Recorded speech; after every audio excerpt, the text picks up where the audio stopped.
Hey guys, Nerd1 here, and today we're doing a gas mask review. And I know you guys all seen this before from the latest video I put out, but I wanted to dive into it just by itself and not with everything else. And this might be a new series. I've had gas mask reviews and stuff like that, but I have a bunch of three World War II gas masks that I think are very cool, and I think I might do a couple videos about them. But starting with this one, which I think is by far one of the coolest ones that I have, and the newest one. This is the GM38 or Gas Mask 38. This is the gas mask issued to the Wehrmacht, SS, and all German military soldiers of the Second World War. And so they would issue these masks in the canisters, similar to how they issued the World War I gas masks. Here is a replica World War I German gas mask. We'll put it side by side so you get an idea. Let me adjust it so you guys can see. So there you go, side by side, World War II, World War I. But we'll get the World War I out of there and set that over here.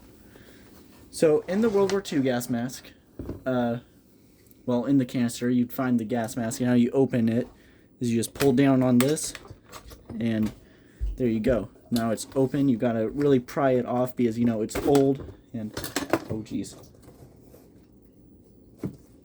We'll just put that back there. And so once you have it open, you have your gas mask straps and stuff like that.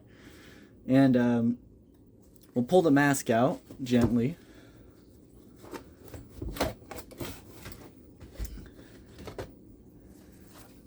There's the mask. We'll just set it right there.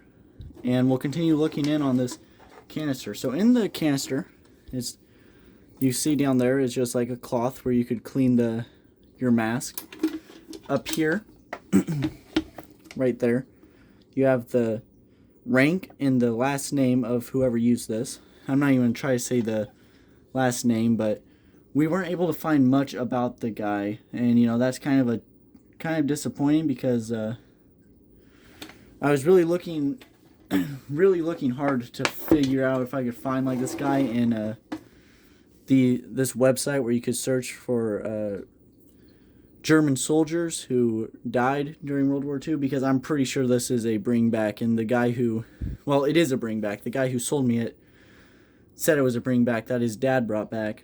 But there was also some other things, because when I went to pay him, he showed me around his house and showed me a bunch of pictures of his dad in World War II, and it'd be like pictures of his dad with like friends in France or Germany and stuff, and then it'd just be random pictures of like Wehrmacht soldiers or SS soldiers. Well, not Wehrmacht, but it was SS guy. It was just the same random photos of this guy in an SS uniform. And so there's a good chance this was taken off of a SS soldier.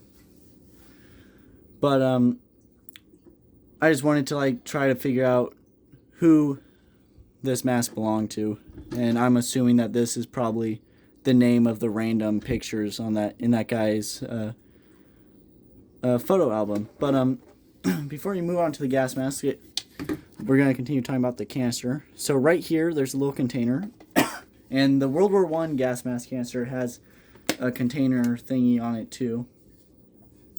So inside of it, we have little spring holding it all in, and we have spare lenses, anti-fogging lenses under there. I still don't know what these little red flaps are.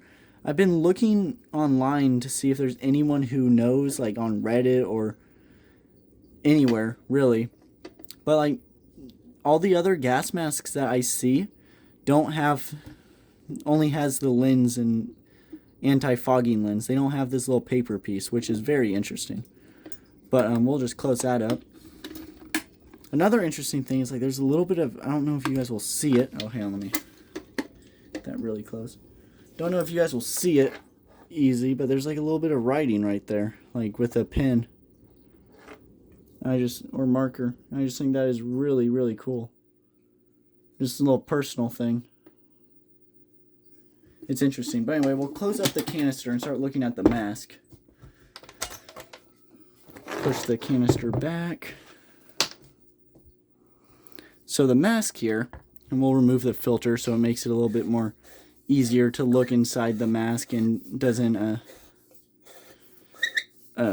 stir up the asbestos in here, which this filter does have asbestos, and it's always never breathe through old filters. Like, you just never know, and like you could hear that charcoal is just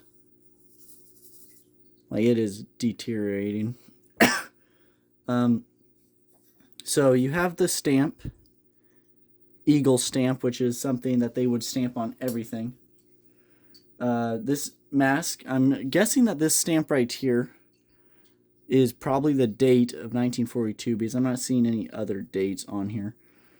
But yeah, Eagle stamp on the filter, and there's also another Eagle stamp on the mask, which is a little bit more harder to see because it's just stamped into the metal, and that is right there is the Eagle stamp. So this is what the mask looks like. It looks very similar to the Hungarian gas mask that I have featured on the channel in the early stages of this channel. But this is what the mask looks like, and like look at the little writing there and the lens. Like, this is just really cool find, and very old, but still in very good shape for how old it is. I'm gonna try to gently open up the mask to give you guys a look inside. If I could just... Oh, is there a strap? No, that just hooks on there. Oh, interesting. That's cool. So that's what the inside of the mask looks like.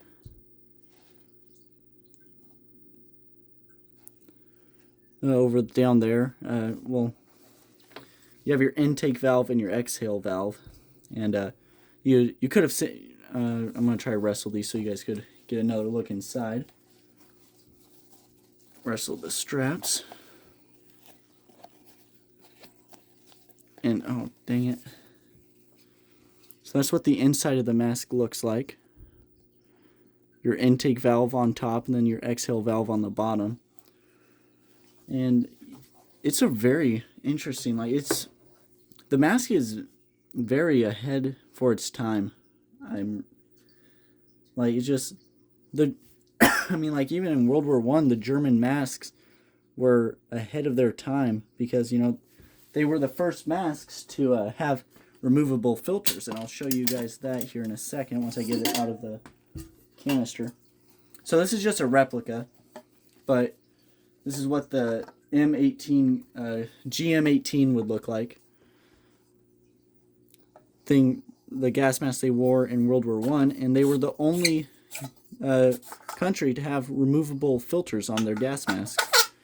So instead of, you know, how like the British or Americans, like after a gas attack, they'd have to replace their whole mask, the Germans could only replace their filter, which saved a lot of money.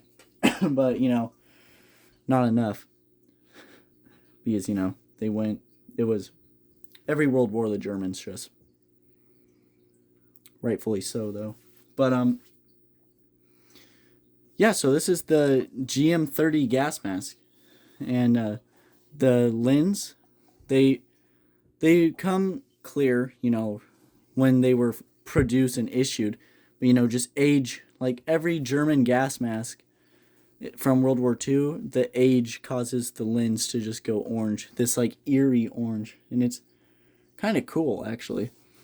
I said this in the last video, but the number of the mask matches the number on the canister, which is, let me get the straps out of the way. Number right there. Which is very cool because this is like matching. It's kind of like, you know, when you're looking at a firearm and it has matching serial numbers. Like, this is matching number. It's not matching number on the filter, but they didn't put the number on the filter. But one thing before we end this video is I wanted to test if my I need to read the filter before I could even try to pronounce it, but it's a it's not even World War II, but it kind of resembles the late war German gas mask, and it's the Zivilschutzfilter 68, and these were the filters issued by the German Blundershear in the 1960s, and I've really been wanting to see if this post-World War II gas mask filter could fit inside of a World War II gas mask filter. So we'll just give it a try.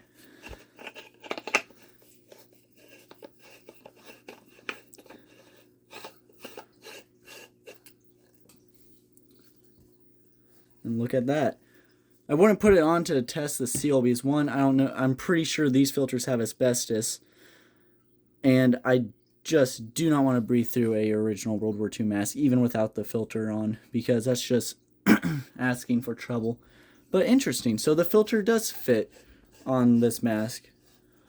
I mean, it resembles late war German gas mask filter, but you know, it's just there's something, it just doesn't give the same like interesting look as this filter. So sorry for the squeaks, but this thing is like 80 years old.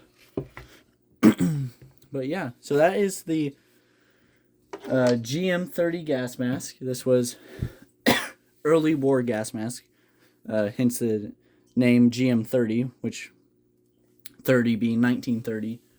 But yeah, that will be the video. There'll probably be another gas mask video by then, but next month I will, and I promise this time, I will have a video of the Living History event at the next place, which is Fort Stevens.